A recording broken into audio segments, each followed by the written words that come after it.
listening to Consulting Logistics, presented by Aborn and Company. I'm your host, Tim Dooner. Thank you for joining us. On today's episode, Eric Johnson, Senior Editor of Technology at the Journal of Commerce, is going to join us. He's here to discuss the state of supply chain in 2018, the trade war, the trucking capacity crisis, new logistics tech, and we'll also get his insight on what it's like covering all of these events from his side as a journalist, the journalist perspective. If you're looking for this episode or any of our previous shows, please visit www.abornandco.com/podcast. abornandco.com/podcast. Or simply search your favorite podcast player for Consulting Logistics. And while you're over at abornandco.com, wander around the site. I personally just redesigned it and would love to have your feedback. Now, without any further delay, let's bring Eric Johnson on the air.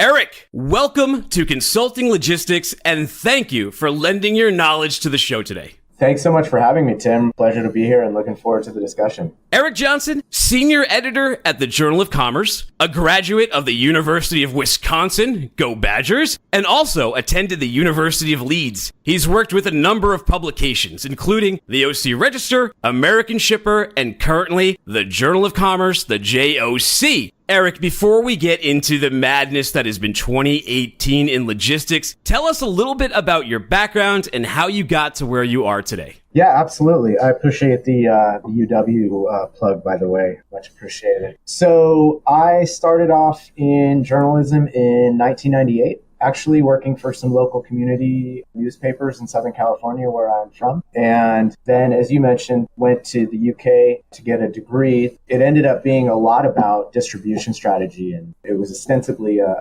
marketing and a management course, but there was actually a lot of sort of supply chain logistics wrapped up in it. And when I got back, I had an opportunity to work at another newspaper in Southern California covering the ports of LA and Long Beach. I actually got a chance to use kind of what I had studied and get a crash course in sort of real world goods movement in Southern California, the biggest, container gateway in America, actually in the Western Hemisphere. So spent about 2 years there and then joined American Shipper in 2005. And since then have been really very tightly focused on covering liner shipping, global logistics, global trade. And then since about 2012, I've been focusing even more narrowly on how technology is impacting all of those different areas, whether it be transportation management, procurement, and that's procurement on the freight side, not sort of general procurement. And then certainly global trade and all the technologies that are the established technologies and some of the newer technologies that are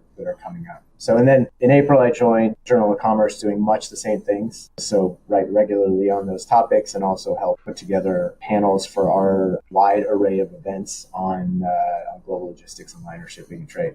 Well, you are in the right field this year, and you're in the right location with the JOC, because I'll tell you, what a year in logistics and supply chain. Exciting new tech like blockchain is starting to mature. TMS systems are advancing. There's the capacity crisis and truck driver shortage, not to mention this little trade war that is nearly impossible to keep up with. My head is spinning, and I need to talk to a professional, so you couldn't have come at a better time, Eric. But let's kick the shop talk off with the elephant in the room, or the bull in the china shop. That's the trade war. What's going on? Yeah, it is difficult to keep track of. And, one of the interesting things is for the last probably 3 years, going back to really the campaign, trade has been on the front burner, or to put it, even more relevantly, on the front page of newspapers that everybody reads, not just our industry reads. It's been on the front page of newspapers more than I think ever in history, really. And obviously the current administration is a lot to do with that. So one thing I would say is if you go back to the campaign prior to the election, both candidates had taken sort of a negative approach to the status quo. Hillary Clinton was going to leave the Trans-Pacific Partnership just like Donald Trump ended up leaving it. So, or she said she was. So there was sort of this antagonism toward the idea of globalization and trade even before Trump took office. Since then, of course, we've seen, I think a lot of people in think tanks, literally walking distance from my office here, were sort of theorizing that the current administration was going to go through this normal cycle of being antagonistic toward trade in the campaign, getting elected, getting into that seat and realizing, okay, well, there's actually some nuance to this. Trade doesn't exist in a vacuum. You have diplomatic ties with other countries that need to be maintained, and trade is a piece of that, not a separate entity. Well, I think even the most optimistic person at a think tank on either side of the aisle here has come to realize that this administration has no desire to follow the normal path that most administrations do, which is to slowly warm to the idea of trade and become more accepting. And in fact, if you look at the Obama administration, by the end, they were real big proponents of global trade. So that's not happening. And in fact, we've seen the exact opposite. We've seen a series of tariff moves, both in terms of protecting the steel and aluminum manufacturing industries in the U.S., and then more targeted around imports from China. So it's a ton to keep track of. It's hard for even us, whose job it is to keep track of it on an ongoing basis. And things tend to change week to week and sometimes even day to day, depending on what's going on with trade talks, so quickly that you're going to end up chasing your tail if you try to make a strategic business decision based on a single piece of news on a specific day. It's important to keep track of things, but also kind of be a little detached from the day-to-day movement and realize, okay, well, what are some actual deadlines? So for instance, July 1st, the first set of Section 301 tariffs on imported goods from China came through. And that's an actual deadline where tariffs were starting to be enacted. And it wasn't just talk, it wasn't discussion, it wasn't negotiation, these were happening. And then you start to realize that there's retaliatory tariffs back going the other way too. So from China on US products. So these are the types of things that you need to be mindful of, especially from a exporting perspective. And it's important to keep track of things, but not get bogged down on the day-to-day minutia, because everyone has day jobs. They're afraid to move and a lot of other things to do. Not to say that these are not important, but you can end up chasing your tail a lot and going down a lot of blind alleys if you don't have the focus to kind of realize what is important on sort of a deadline basis. You said it. Logistics and supply chain, we're usually in the shadows over here with very limited mainstream news coverage. The only campaign I can think of about trade that's ever gone viral is a negative campaign made in the USA. Trade takes jobs away, which I will contend it doesn't take every job away because it employs me and it employs you. Oh yeah, absolutely. But it's always treated as this big negative stigma. But the interesting thing here for me is that 2018, especially 2018, just because it's we're live streaming or live tweeting ongoing negotiations, which you had just said as well, but Trump has our industry on the cover of every news magazine, lead story of every website. So my question, though, is more from a journalist perspective. You work for the JOC, you've worked for American Shipper, you cover logistics, you cover supply chain, but what's it like covering something like this that's also getting as much mainstream news attention as it is? Yeah, that's a great question, actually. I think the key thing is to, we all have opinions. This idea that journalists don't have opinions on things is obviously incorrect. We're all humans. The overarching principle that the journalists should have is that they can set aside those opinions and report things factually and incorporate a range of different views into their coverage to reflect what is actually going on. And that's one thing. And specific to us, our main goal is not to get into a political discussion about whether certain things are right or not. Our goal is to get into a discussion of how our readers, and predominantly from our perspective, we are writing to the cargo owners, the shippers, the BCOs, and obviously the service providers that service them and the carriers that service them. But primarily, we're concerned with helping those cargo owners understand what is going on.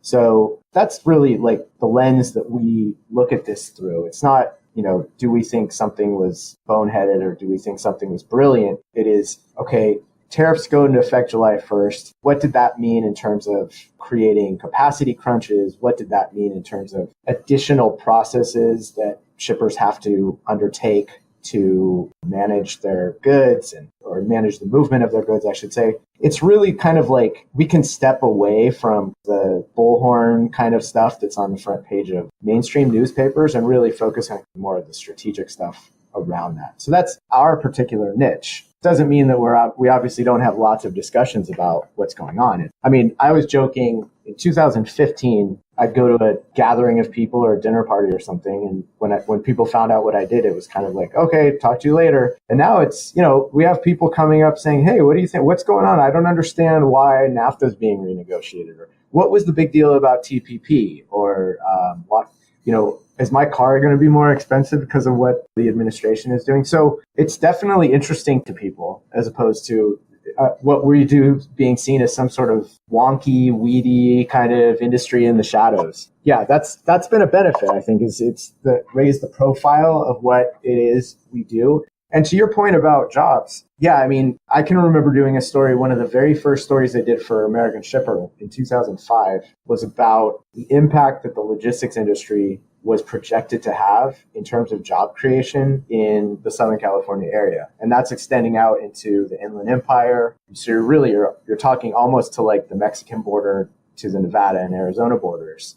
And it's huge. I mean, you're talking about warehouses that need to be staffed, truck drivers, supply chain managers, people who sit at computers and might be doing something else, but instead they're coordinating the movement of goods. It's a lot of people. And those jobs aren't any more or less important or useful than a manufacturing job. A lot of times really good jobs to have, and good paying jobs and interesting jobs. And so, yeah, I mean, your point is a good one in terms of this industry has a lot of jobs attached to it, and we need to be mindful of that. What makes Trump and covering this whole thing such an interesting thing and such a hard thing is that there's so much omni-channel outrage involved with Trump. I mean, you can trigger someone on either side of the aisle.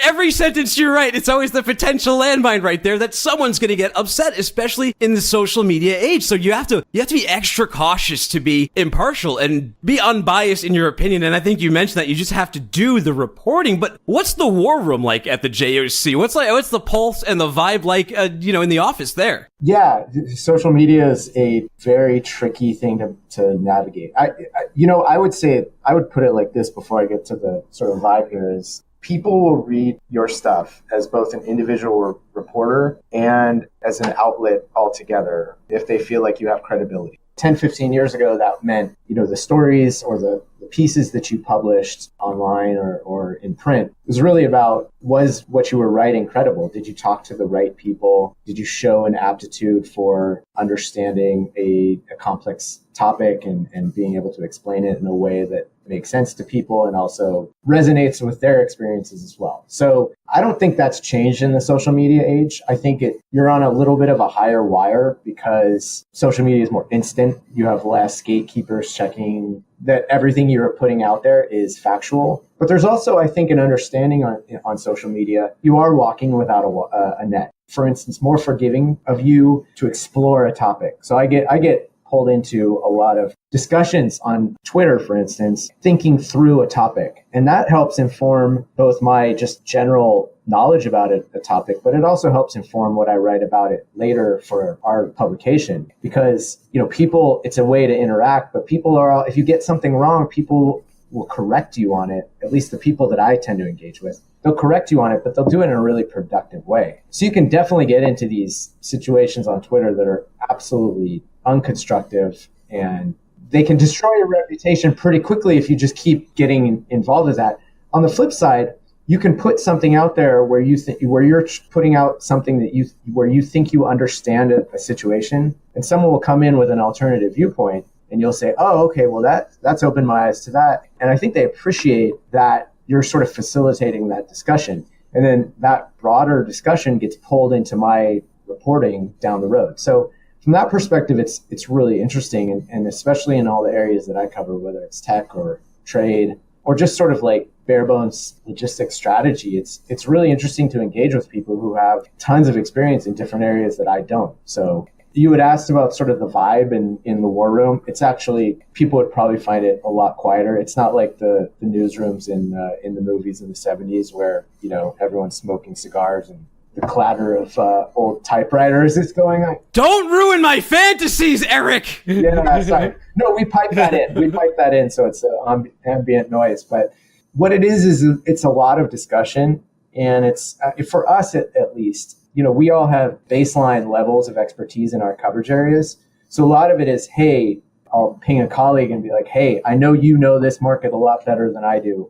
Can you help either tell me what's going on here or direct me to the right person? And because the trade stuff is in the sort of public consciousness right now, we all sort of have opinions on what's going on. But really, we're digesting just as much about this stuff from other outlets as if not more than other people are, because it's our business. So we obviously are cognizant of what else is out there. But I hate to dispel anyone's dreams about what a newsroom is like. It's actually a lot more quiet and ponderous than most people would probably like to think. Doesn't make for good movies though. So. No, it sure doesn't, because it's not dramatic. But I think the mainstream news may still be a little bit like that, because it's hot take city over there. Yeah. For example, in preparation for this episode, I Googled, as of today, who is winning the trade war? Half the articles said China, the other half said the US. And I get it, I'm in content marketing. Sometimes you need to have a take, you need to have a perspective and an opinion. Yeah. But, but here are the numbers, though, and the hard facts, and this is something the JOC may be more interested in, is that July, the U.S. trade deficit increased to $50.1 billion. That's a 9.6% increase from June. Imports set a record at $261.2 billion, and exports were down 1%. So those are sort of the hard facts, and it's hard to tell, it's just 1 month. Yeah. There's not a lot there. The thing is, though, that China kind of has the high ground from a policy perspective because their president isn't on term limits, right? He could be president for life. Trump, his administration can only do what they're going to do for the next 2 to 6 years, right? Yeah, definitely. There's definitely some asymmetry between the leverage and positions of power that the two governments have. So that's certainly something to think about when we engage in a sort of a tactical battle over tariffs with another country.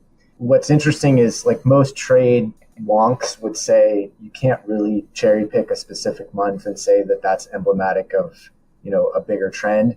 They tend to look over time, which is why trade advocates advocate so heavily for trade. Is if you look over decades, it has lifted hundreds of millions of people out of poverty. And so they look at it over a long threshold, what the positives of trade have done. And they don't look at it like a U.S. politician. And I don't limit this just to Trump. I mean, everybody always has another election to win around the corner, whether it's 2 years, 6 years, or 4 years. And that colors the way that they look at trade and the way that they talk about trade. They don't have the benefit of saying, well, I can ride out some short-term pain to benefit from this in a decade or 2 decades. And China can do that. I mean, the way that the party is set up, they can say, it's not even just about who the premier is right now. It's that they have a long-term look at what they want to do that we just don't really we can't facilitate through our current political system. So they will inevitably and inherently have that sort of advantage that we won't. It doesn't stop us from saying, putting aside kind of the sharp rhetoric around trade and saying, overall trade is good. Let's figure out a version of trade that is the most beneficial to the most number of people in the US and abroad.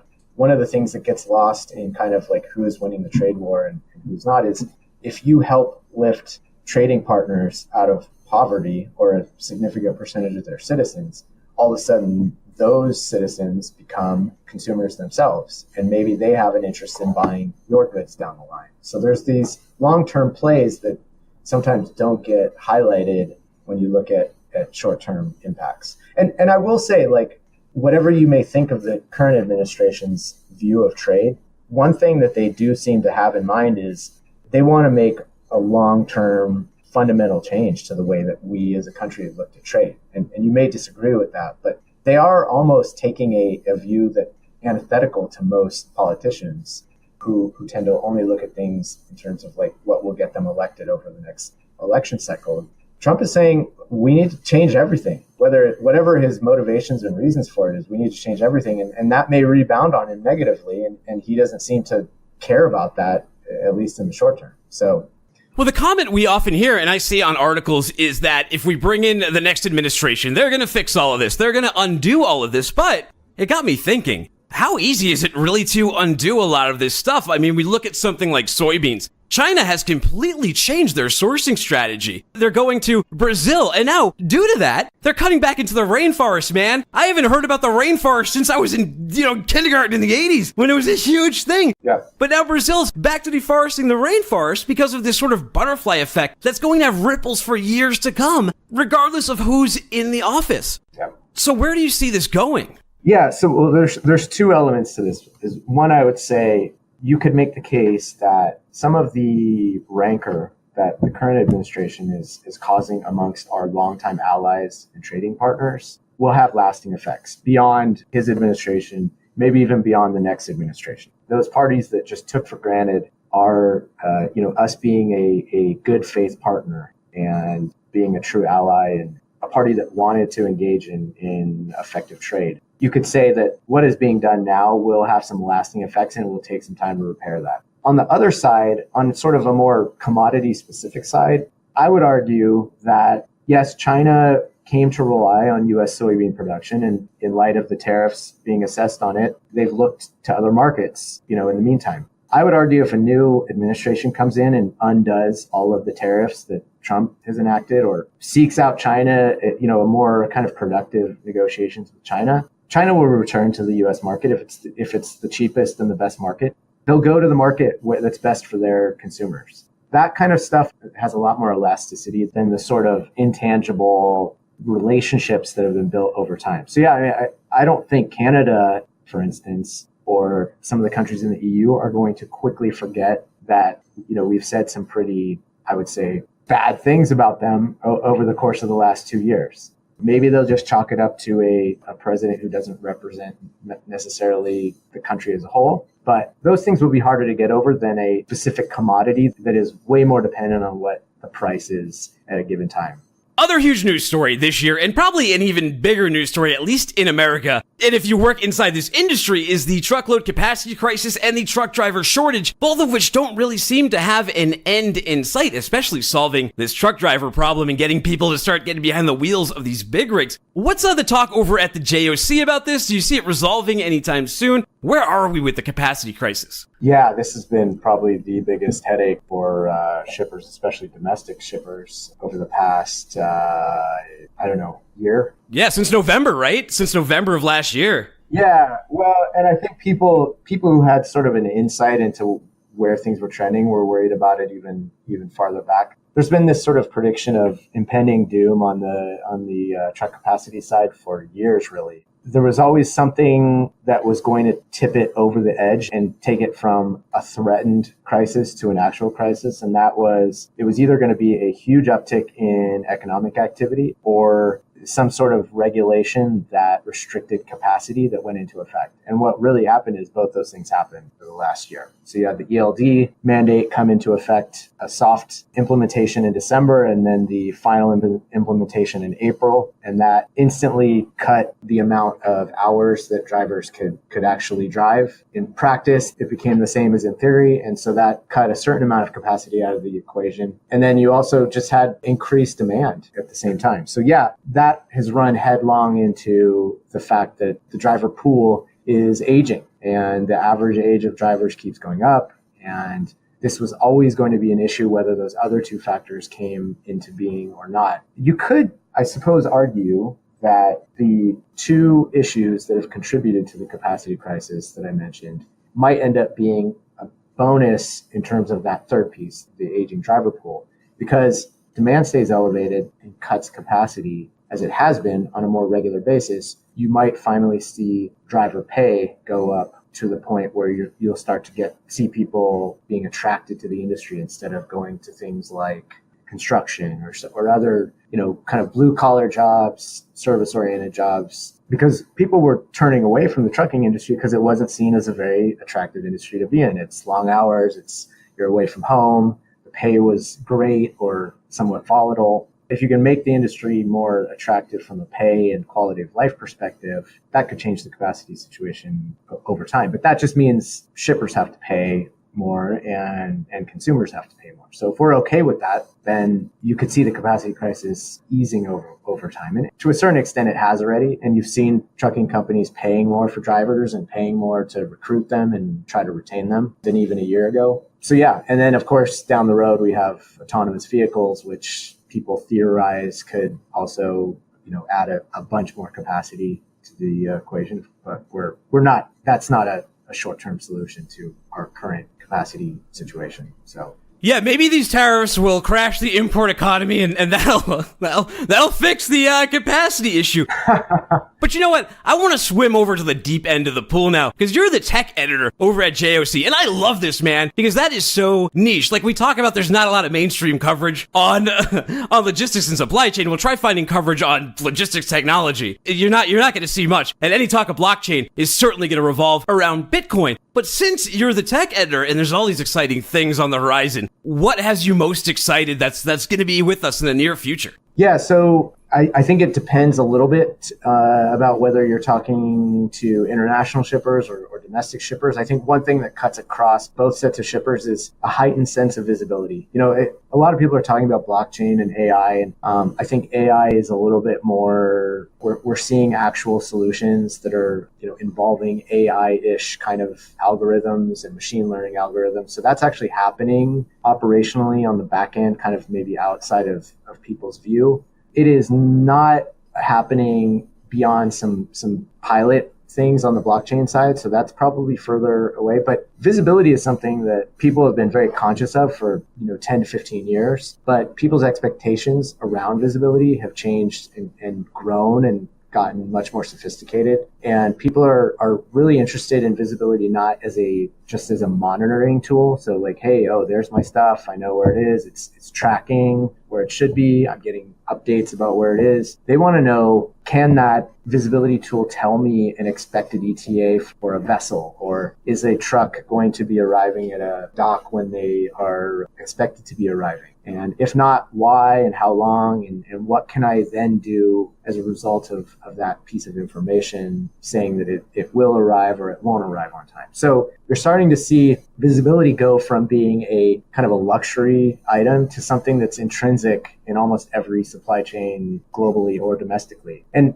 sometimes that means a company is buying its own system. Sometimes it means it's depending on its logistics provider to give that, or sometimes it means you're working with an outside party, like a 4PL or a consultant who is handling that and managing it for you. But the expectation is that I don't just need to know approximately where my stuff is. I need to know with pretty good accuracy when it's due to arrive and what that means. To me, there's all these sort of like bare bones things that need to be sorted out before we even get into blockchain and AI. Something I've written about a lot recently is the ability for carriers across modes to instantly quote capacity to shippers. And a lot of times that has just not been built into their systems. And for some of them, there's a reason why it's not been built into their system. A lot of service providers benefit from a certain level of price opacity.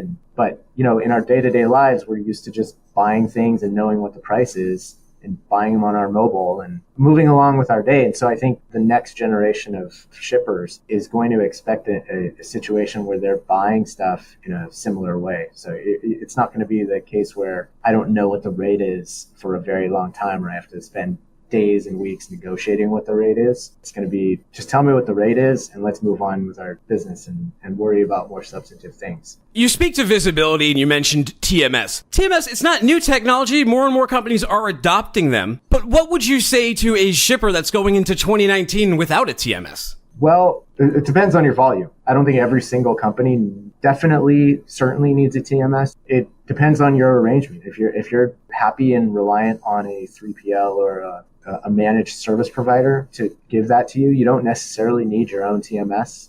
I think every company needs some sort of freight execution system that their volume goes through. It doesn't necessarily mean they need to manage it themselves, though. However, I think what's interesting about the TMS market is it's gotten way more sophisticated. It's not just a system to tender loads or to track rudimentary milestones.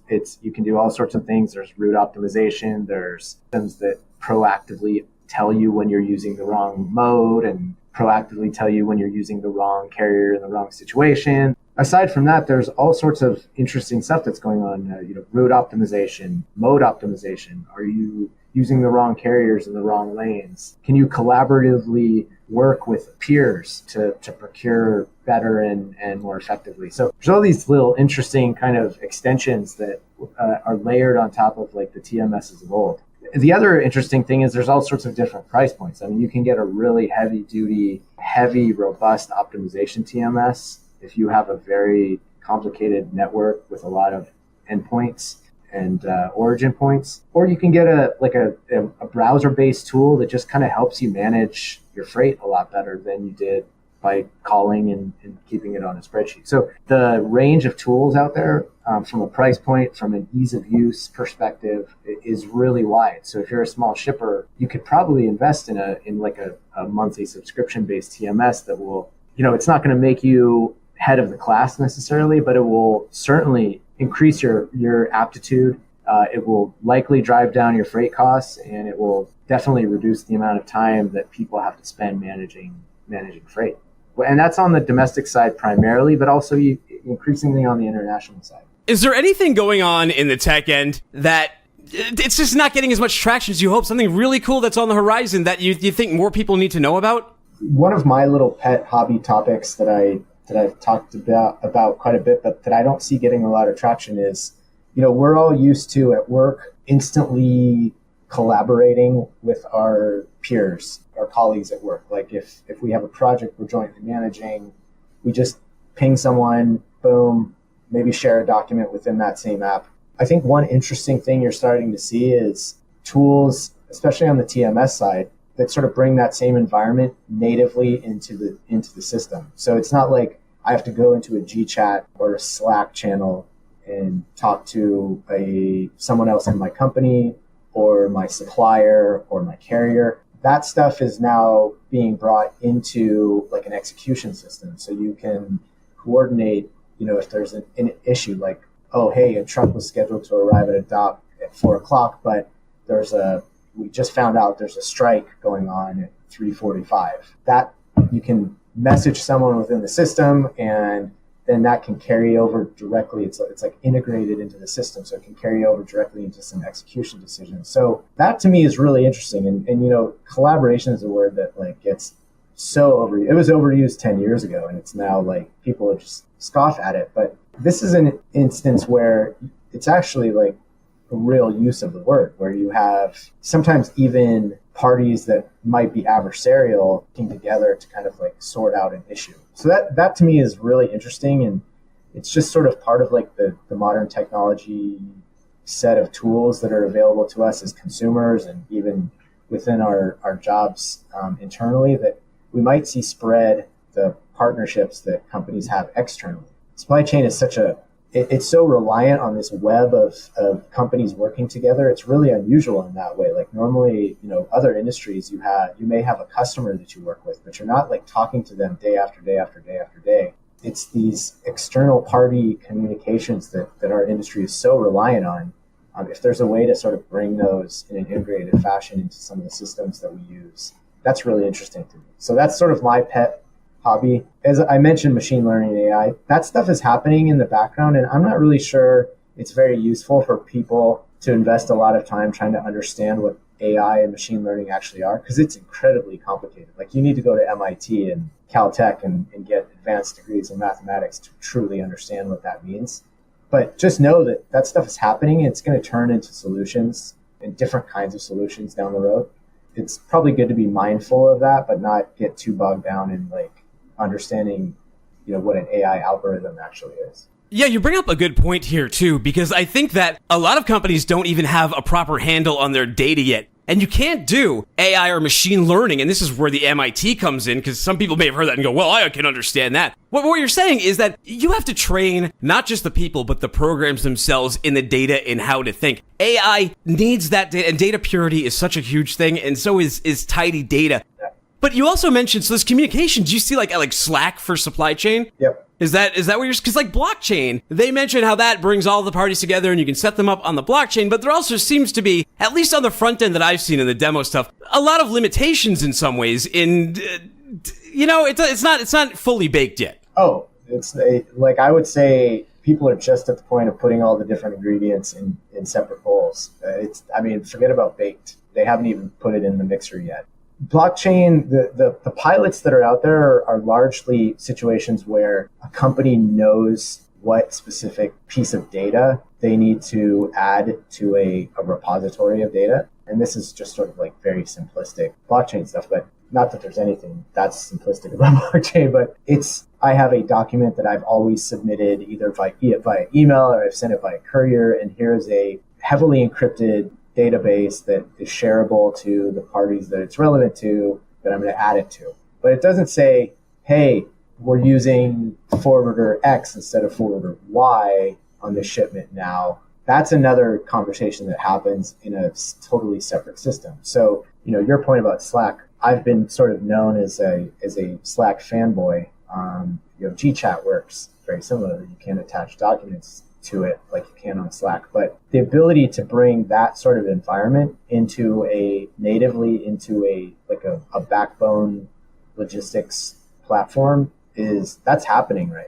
There's already solutions out there, and I would expect to see most new updates of systems to include some of that capability. It's a no-brainer at this point. Like, you need to be able to interact within a system to properly put together all of the pieces that need to go in that system, especially blockchain. Like, if you upload a document into a blockchain and you find out after the fact that something needs to be changed, you have to upload it again. And that's sort of counterproductive and not really like the ideal usage of a blockchain, is to be constantly amending something that was initially put in there. Yeah, that's been my problem with it too. When I hear all these things, there's so many areas that it's just like, this is supposed to be the future of technology, because a lot of it doesn't sound modern at all. It sounds like things we've had to deal with in the past that were really annoying. Yeah.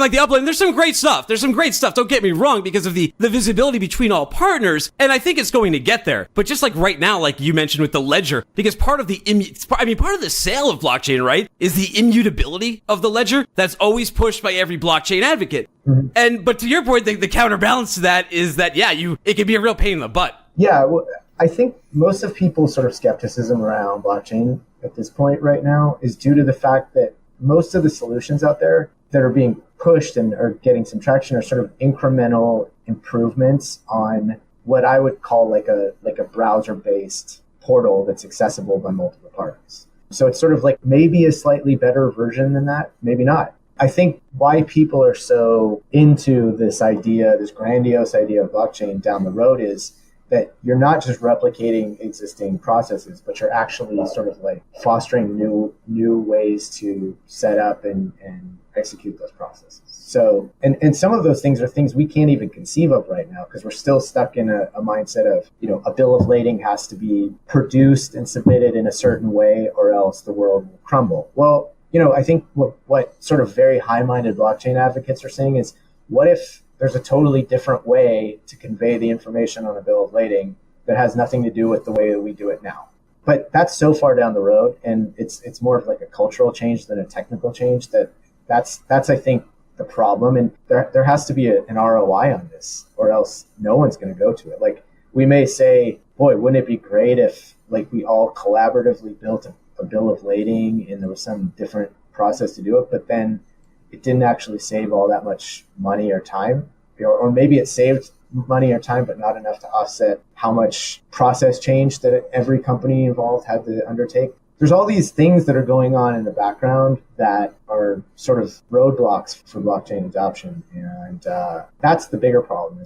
Most of the solutions that are out there now are interesting, but they're sort of marginal to fairly significant improvements on what already exists, rather than going from hailing a taxi to booking an Uber. It's not that sort of like giant leap yet. Yeah, some of my optimism, at least in the near future for blockchain, is sort of tempered by my experience in this industry and knowing how long it took for people to adopt things like EDI and even bringing on great modern solutions that are available right now, like TMSs. So, yeah. I don't know, we have a ways to go, but it's really exciting. And how do people go about connecting with you and reading some of your articles, and if they want to learn more about what's in store for the future of supply chain? Well, easiest thing to do is go to joc.com. That's where all my stuff is posted. You can also check me out. I'm pretty active on Twitter. So my handle there is LogTechEric, so LogTechEric. And anyone is welcome to email me at any time at eric.johnson@ihsmarkit. That's markit.com. And then I'd also point out we have a whole range of events that the JOC puts on all the time. We have an event on the horizon, and we have, I think, 4 events over the next 2 months on 3 different continents. So in terms of tech, I would especially point people to our first ever logistics tech conference is happening in Las Vegas at the end of October. Just Google JOC events. They'll have more information on that if they're interested. So that would be an opportunity for people to really dive deep into some of the things that I've talked about today. Great stuff. Eric, thank you so much for your time today. And, we'll have to check back in with you sometime next year to see where some of these developments are going. Hopefully blockchain will be further down the line. There'll be more adoption of some of these new tech things, and there'll be plenty of great content for you to write about over there at the JOC. Thanks, Tim, for having me. There's never any shortage of stuff to write about, so that keeps us busy. You and me both. Thanks so much for having me. Looking to modernize and future-proof your supply chain? Contact a trusted advisor at Aborn & Company today for a complimentary consultation and learn how we have successfully negotiated over $5 billion in client freight expense. Just visit www.abornandco.com. For this show and all of our previous shows, head on over to abornandco.com/podcast or simply search for Consulting Logistics on iTunes, Spotify, Stitcher, or your favorite podcast player of choice. And if you have any questions, comments, requests, and guest bookings, email me at tdooner@abornandco.com. That's TDOONER@abornandco.com. For Eric Johnson, I'm Tim Dooner, saying take care and happy shipping.